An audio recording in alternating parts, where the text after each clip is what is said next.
a little bit, but Okay. I want to explain that to your viewers that I'm not looking at my camera because I'm looking at a sign language interpreter. Sure. Okay. So this is LeAura Alderson. I'm LeAura Alderson with Boomers Reinvented, here with a very special guest, Karen Putz.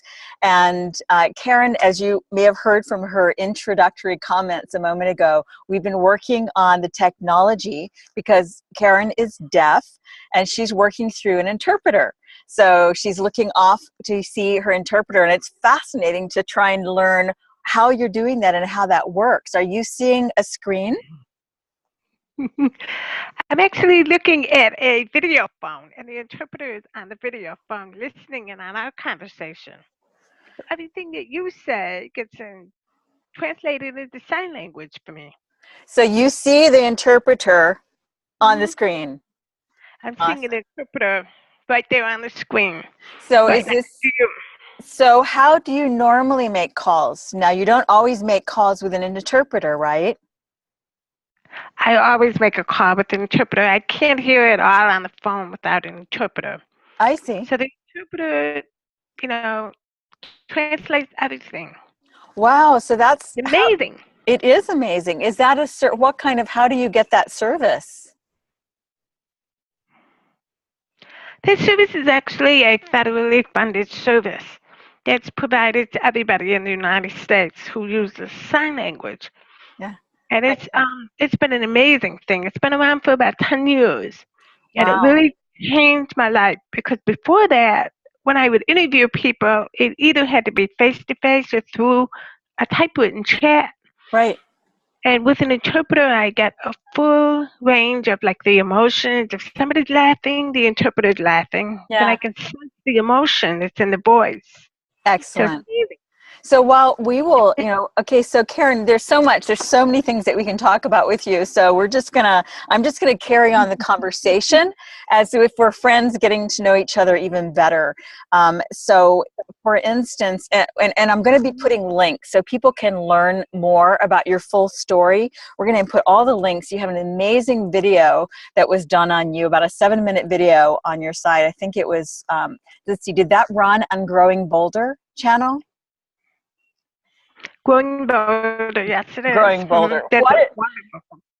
It's a wonderful company, a wonderful name. I mean, what an awesome name for a TV channel, Growing Boulder for Boomers. Awesome. So we're going to provide all the links. Mm-hmm. And I want people to go to your site and to their site to see that video. So Yeah, that is an amazing website. Um, I believe you. Okay, we're still connected. yes, we're still The Growing connected. It just Boulder froze. filled with wonderful stories of people who have decided to take a bold direction in their life and realize they don't have to accept growing older. They can Yes. choose to grow bolder instead. Yes, And it's all definitely. about an attitude, not age. Yes, definitely. And Karen, can I ask how old you are now? Oh, you absolutely can. I am so proud to say that I am 40 and I'm going to be 50 this year. That's going to be fabulous. So I, Woohoo! yeah, Awesome. So technically, you're on the edge of the baby boomer era. But your story? I mean, again, we're not going to go through all of your story, but you really started coming more alive and into yourself around the age of 44. Is that right? 44. Yeah, that was definitely a very pivotal year for me because at that point I had allowed myself to get very large, very out of shape, and life was good. Don't get me wrong, it was good. It just that it was ho hum. I had gotten caught up in a routine, mediocrity. Every day was blending into the same, Yes. and I had long ago forgotten my dreams. Hmm. So that all changed one day on my birthday. I'm sitting there and I'm thinking back, looking back on my life. What were the moments of joy in my life? And I had to go all the way back to my teen years to remember the sport of barefoot water skiing. Wow. I loved that sport. I was so passionate about it. And I long ago had abandoned it. Right. And you abandoned it because you also lost your hearing through that sport. And so, which Right. again, that's the story, that began when you were 19. And in the 7-minute video that people will see and the other clips of you, people will have a chance to go through some of your pain and experience, but you shortened that in the video. I know that you had a long period. You had to have had a very long period of anguish Yeah. and, feeling lost, and then you settled into another kind of life and becoming a mom of 3, and adjusting, but you had lost your spark. And what I love about what you said in your video is that now it's more than just about skiing. So finding your one passion again, reconnecting with your one passion, getting back on the horse, as it were, helped you, Yeah. yeah, helped you to, or back on the skis, on the feet, back on the feet, back on your feet. Isn't that an amazing metaphor? Well, yeah, that's a good metaphor. Yeah, definitely. And the lesson that I learned from the whole thing is that when you dive into your passion, what you follow, what your heart really tells you to do, all of a sudden the whole world starts opening up to you. You Yes. start meeting people in the path of your passion. You start learning from them. It takes you on many opportunities that you never would have imagined, going through before. Right. So, yeah, and that's a lesson that we don't get taught when we're growing up. Yes. We're always taught to do, work or view work as something that we have to, sweat through, or something that we have to tolerate, or we have to, just sludge through the week so that we can get to the weekend and finally do what we're really excited about there. But life doesn't have to be that way. Yes. We can turn that whole paradigm around. Absolutely. I just got chills when you were speaking. And I learned that lesson late. yeah, no, but see, that's the thing. You learned it just in time. Mhm. You learned it just in time. It took True. what it took. And here's the thing, if you were now just 50, so 69, or 59, learning that lesson, it would still not be too late. hmm And I think, as you said, everything happens in its own perfect time. Because I think if I had dove into this 10 years earlier, my kid would have been sorely neglected and severely underfed. Right. Yeah. But look at the role model now that they have in you. There's nothing more inspiring than someone fired up on life and possibility. So Yeah. even even if you're not always there for them now, you're there for them in so many other ways. Yeah, that's true. Yeah, absolutely. I mean, my kids have seen a very different mom in the last 5 years than in the last 10, but just in a different way. I loved being an at-home mom, and Yeah. for a long period of the time, that was very satisfying to me. Then my kids got to a point where they didn't need mom as much physically anymore. I was still very much emotionally. So it's the right time for me to focus on me and really dive into that passion. Yes, definitely. And that's a really good point because many baby boomers are becoming empty nesters, or like you, where their kids are getting older and more active outside of the home. And now is the perfect time to turn one's focus back to what one was passionate about before we got distracted by life. Yeah, and it's a great place to be on the journey. When the kids get to a point where they're really into their own lives, our lives get handed back to us. And it's a wonderful second journey.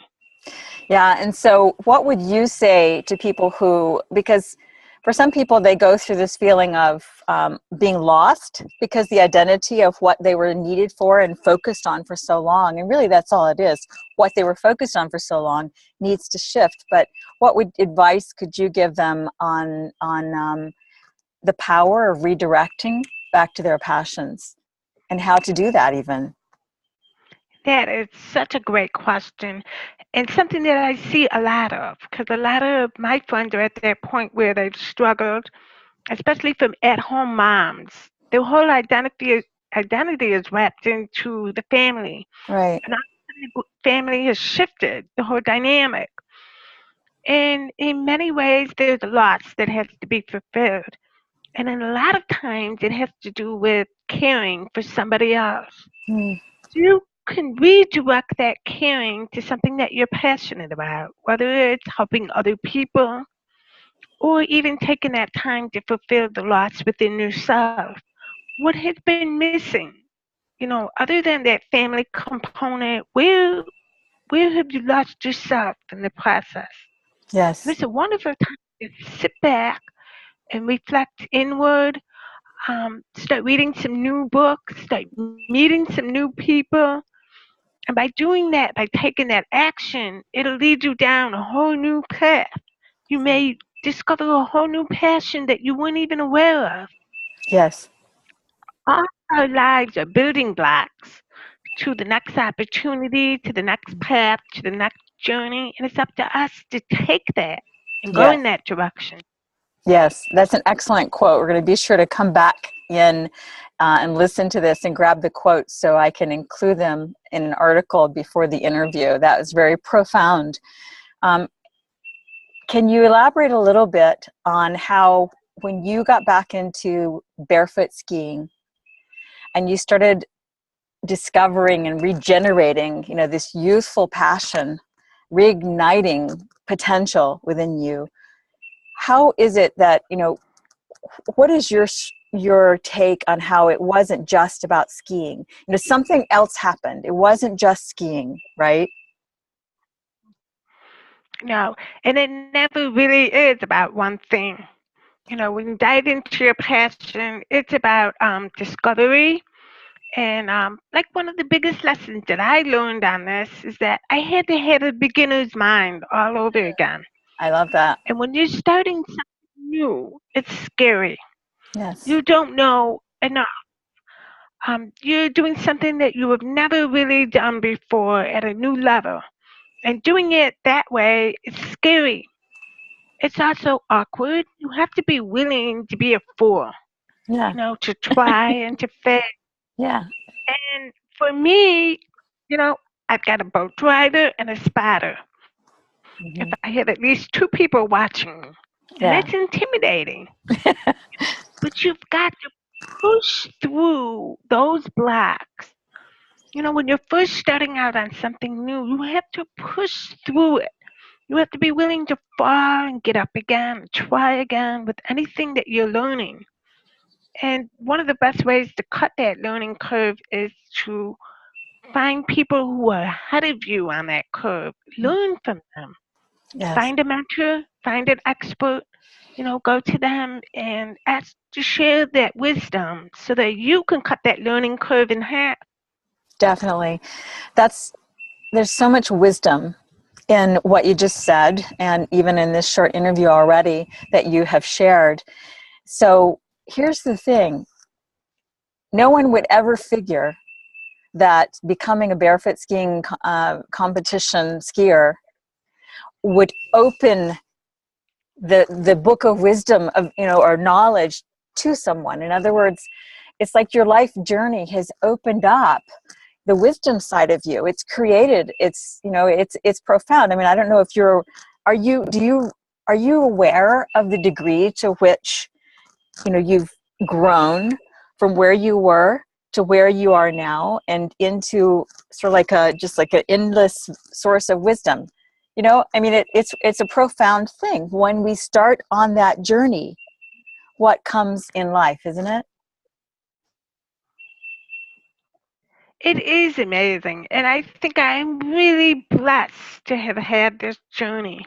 Because, like you said, it's not about the barefoot water skiing, it's about all those different parameters that go with it. You know, I mean, anybody can apply that. When you are deep into your passion, you're going to be served millions of lessons on this journey. But the biggest one is that you're going to get those lessons while you're in the throes of joy because you're doing what you really love to do. And it's funny because, like, the root meaning of passion is to suffer. Hmm. And when you're really passionate about something, you are willing to suffer. You're willing to drive 3 hours to go to a workshop to learn something that you're passionate about.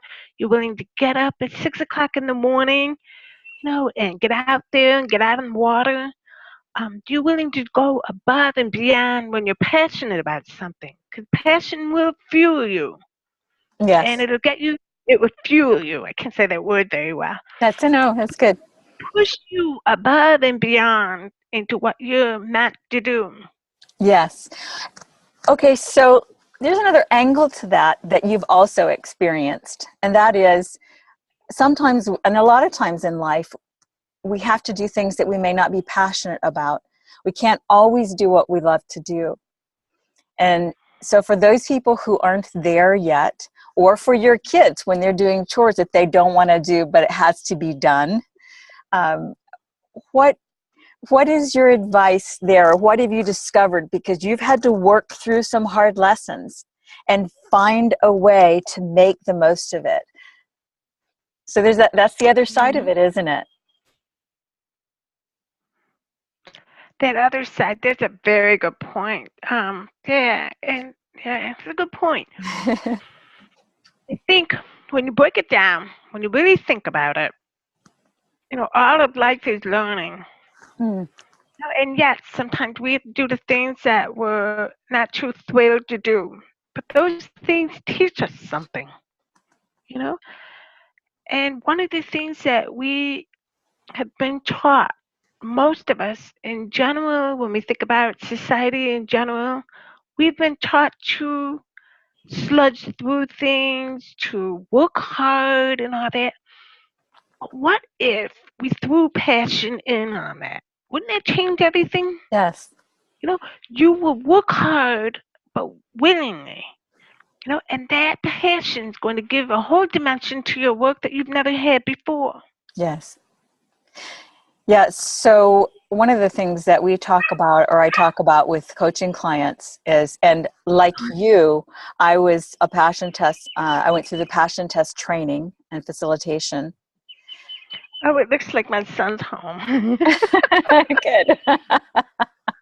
Children, Yeah. interruptions. No, that's okay. That's okay. So one of the things that I help clients focus on is the concept of, if you can't do what you love, find a way to love what you do. And that's because if you, That yeah, is so true. yeah, That's so true. And I teach that as well. Because even within, let's say you're in a job that you're not very much happy about. And but there's always something within you that has passion for an aspect of your job. Find a way to contribute the passion to what you love to do within the situation that you're not happy about. yes. And so exactly. And so it's partly that we think about it, if we love it, it's learning to love who we are and where we are, no matter where that is. Yes, yeah, absolutely. Love And the journey.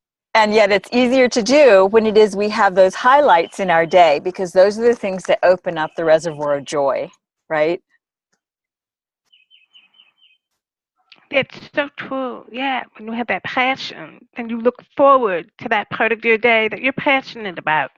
Yeah, And people can do that on the side. I always tell people that passion doesn't have to be this big, huge, gigantic, one single leap that we yeah, have. It can be small ones. You can yes, test out your passion on the side in an hour or do small little steps that lead you to some big ones. yes. Very good point. And I want to read a couple quotes that I pulled from the video of you on growing bolder. It's just, again, so much profundity, very profound. Um, so you talked about, when you're surrounded by people who think you can't, you think you can't. Okay, we're back. Yeah. Okay. So the quote that I just read that you spoke on the video is, when you're surrounded by people who think you can't, you think you can't. That was in the video when you were talking about first thinking about skiing, and you were discouraged from that by the people in your environment. And I think we can all relate to, in a way, being held back even by loved ones sometimes. So what advice, would you give to people who are struggling with that, with lack of That support? is challenging. Are you back? Yeah. That's probably one of the biggest barriers that anybody faces. And if you look back in history, anybody who's been a success has always faced barriers, has always faced naysayers who've said, no, you can't. The true test of character comes from looking beyond that and looking within. When you look in within and say, okay, what is this I'm supposed to do? And you believe that and you are driven by it, you will learn at some point to stand so tall that nothing can stop you, including your family, including your friends, might think that you're, okay, this is not for you. You're really crazy to be quitting your job and going off and doing whatever, you know. But when you are following your purpose and your passion, you'll be driven by that. Hmm. That will drive you so strongly that the naysayers will just fall to the wayside. Yes. They will either leave or join you.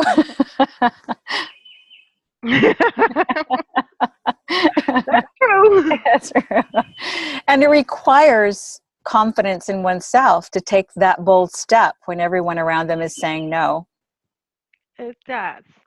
It does. And that's sometimes really a tough thing to do, to find that confidence. But I have found that at the times when I am low or my self confidence is low, I have to look for people who believe in me and who Yes. understand the purpose and the dream that I'm pursuing.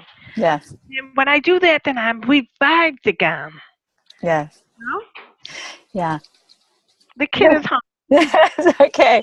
Yeah. So it's about, well, how did you know the kid was home? How could you hear? The dog ran out. The door opened. I Okay. imagine that door came open and then he quickly shut it, like, oh, mom's doing something. So, Uh, talking about hearing now for a second, could I ask questions about your hearing and deafness and your family? Okay. So, you have three children, all of whom are either deaf or hearing impaired. Is that correct? all three of them are deaf and hard of hearing. We have a gene in my family that goes through 5 generations, and the gene has been passed on through females in the family. So my daughter will pass this on to her children, but the boys will not. And so, but your husband is also deaf. Is that right? Yes. My husband is deaf too. The dog can hear a rabbit a mile away. Yeah. So, So, yeah. but does your husband have the same gene? No, my husband's mom had rubella when she was pregnant with my husband. So, Okay. no genetic component there. So yours is genetic, and yet it was, you weren't born deaf. You had hearing up until age 19. So what was it about the accident? Was it actually an accident, or did the accident somehow trigger the gene? hmm Actually, I was born with normal hearing, and I started losing my hearing when I was 7. Got my first hearing aid when I was 9. And then Oh, when I was 19, when I fell on the water, barefoot water skiing, I suddenly became deaf. okay. So, yeah, it was progressive. So that fall seemed to have like pushed it over the edge, so to speak. That fall whacked something into my head. My older brother also lost some hearing from barefoot water skiing. Wow. Two of my sisters lost their hearing from a fall, and another brother lost his hearing from when the roof fell in at work. So Wow. we've all had some incidents. So so you know what it's like in normal hearing, and now you know what it's like in silence. Do you have but there sometimes are sounds in silence in our head. So do you have sort of the sound of silence in your head where there's actually something? Um, are you saying that, like, during the day, do I enjoy the silence? Is that what you meant? Or No, no? no. What I mean I don't know is, if I translated well. no, that's okay. No, that's a hard question. Um, do you sometimes have any kind of sound, like any kind of ringing, almost like an inner sound? Do you hear an inner sound?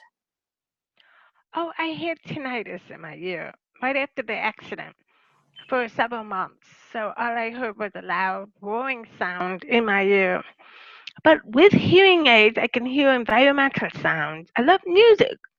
Absolutely love music. Music that I can understand and follow. I don't like rap or things that I can't follow, but soft ballads, John Lover music, Colin Ray, those are my favorites. So I do Excellent. enjoy music. Excellent. So the hearing aids allow you to hear that. And I can then hear some. Yeah. the vibration. Yeah.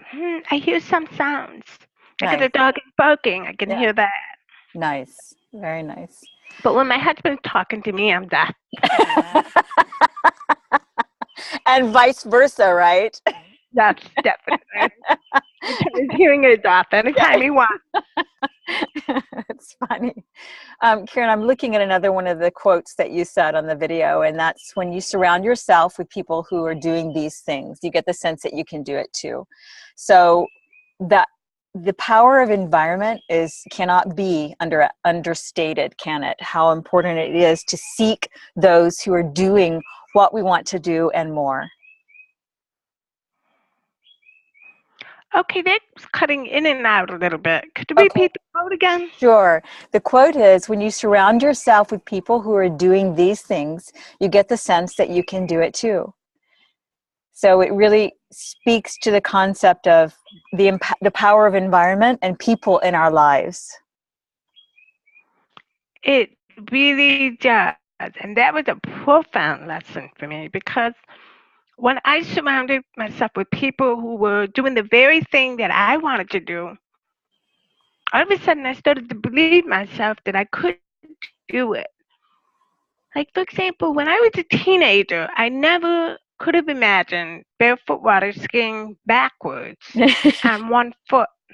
And I can do that today at the age of 49 only because I had a coach who believed in me and said, try it. Hmm. And he believed in me more than I believed in myself. But when I saw that he believed in me, all of a sudden my thinking just changed. I started to think, well, if my coach thinks I can do it, maybe I really can. The next thing I knew, I was barefooting backwards on one foot with my hands in the air. It really stresses the importance of having a coach, a mentor, or somebody who believes in you. Definitely. And by the way, you look awesome today. I would say that you look like you're reversing. You're doing the Yeah, Benjamin Button thing. You're going backwards in age. You look 35. that's so nice. Every now and then I clean up. No, you look about 35. So you look Oh, younger okay, to, love yeah. you. Yeah. You look I didn't younger even have to look at the interpreter for that one. There you I go. was 35 on the lips. We're good. Very good. Well, back to the environment and the people around us now. When when people who loved you were saying, no, you shouldn't, and no, you can't, do you think it was more their fear for you or their fear for themselves? It's definitely their fear. When you love somebody and you're close to them, you want to keep them safe. You don't want to see them hurt. You don't want to see them fail. So it's easy to say, no, you shouldn't, because then you don't fail. You don't get hurt. You don't risk, and you Yeah. don't change anything. Yeah. Everybody. So, Yeah. Everybody stays safe and status quo. yeah. Hmm. So, of those people in your environment in the past, are there any that you had to sort of leave behind because your success and your positivity was too much for them? Yes, there are some that I spend less time with, let's put it that way. I have learned that time is really a precious commodity to me now. I don't spend time around toxic people. Yes.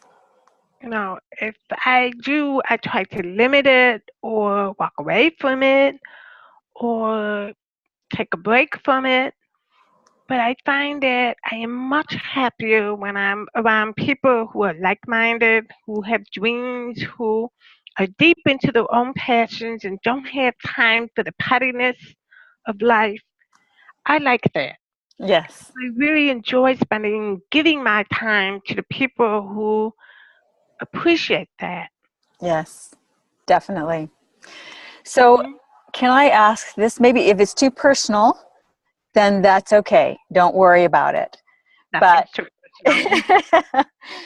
but but sometimes these questions is it's sort of like not ready to share with the world yet.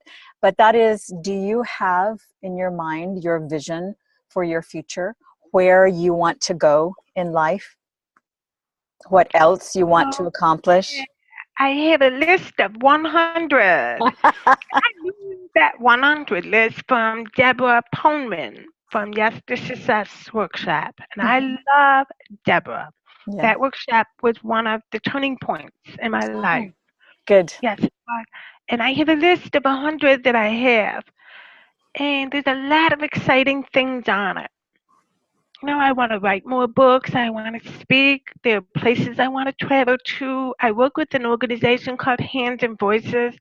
I want to expand them globally across the world. So there's a lot of things I want to do, and to Yeah. barefoot water ski every chance I can get. Yeah, excellent. Awesome. Well, and so speaking of writing more books, we hadn't even touched on that. We will put all your book links on the in the article, but could you share a little bit about your the fact that you're a published author, even one of the Chicken Soup for the Soul writers? Sure. Well, ever since I was 9, I loved to write. Hmm. It was in me, but I didn't really honor it or recognize it because of fear. In high school, I thought I wanted to be a reporter. I took a journalism class. I failed miserably at it because I was struggling to lip read. Mm. And as you probably can imagine, trying to lip read and take notes just doesn't work.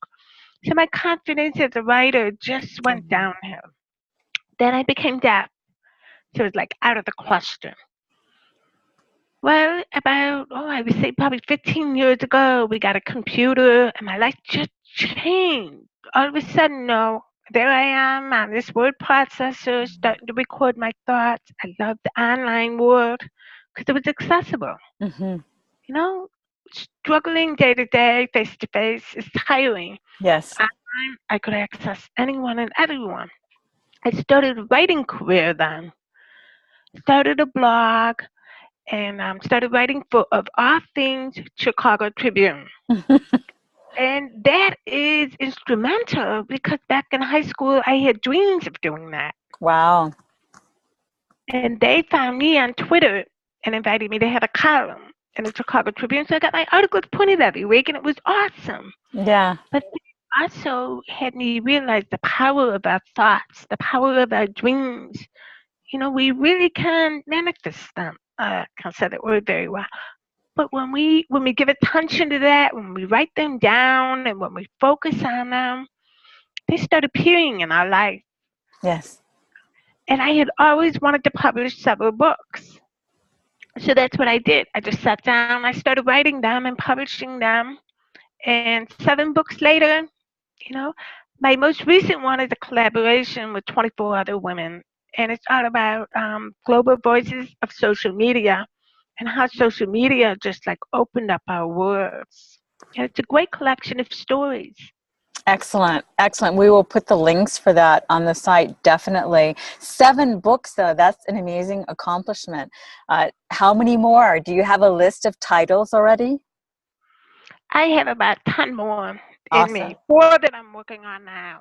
But I Wow. need over 10. Yeah. 4 It's at a time? four at a time because I get bored writing one, then I switch, and I switch to another one. I Sorry, it ain't understand. 50, I call it multiplicity. I understand. Well, life is not always linear, right? Yeah, that's true. That's true. Yeah. So, do you have any aspirations to write a novel, or is it all nonfiction? I actually have a work of fiction in progress now, and it's been fun. Yeah. It's been fun because you can just literally make up anything you want. Yeah. Conversations, it's been so fun. That's my lighthearted writing. When Yeah. I need to get away from the world or anything, that I dive into that book. It's been Excellent. fun. And are you publishing? I know the books that you've published with others are probably through a publisher or through their system. Are you publishing? Are any self-publishing, or are you going through CreateSpace? You're going through a traditional publisher. What is your route? These are all self-published books. I love the self-publishing industry. Yes. I think it's wonderful because you have complete control about how your artistic work is going to end up. Yes. And I absolutely love that. Chicken Soup for the Soul is one of the traditionally published books that I've gone through. Definitely. So on the other ones, did you go through CreateSpace, Amazon's CreateSpace? I'm sorry, And said it. on the ones that you published, did you go through Amazon's CreateSpace? Uh-oh, we locked up. 1 second. To be a wonderful form. Yeah, I'm Okay, sorry. We locked up for a second. 1 second. Are you back? okay, you. You're back. Okay. So I lost you at the question. Are you there? Okay. I lost. Yeah, I see. For I some lost. reason, I lost the interpreter Oh, you here. lost the interpreter too. Okay. Not I sure can what just happened here. let me type it into chat. Sometimes the internet is spotty. So did you go through Create Space? Okay, that's my interpreter here. 1 second. Call back in. Will we be able to pause this? No worries. Actually, yes, I think I can. 1 second.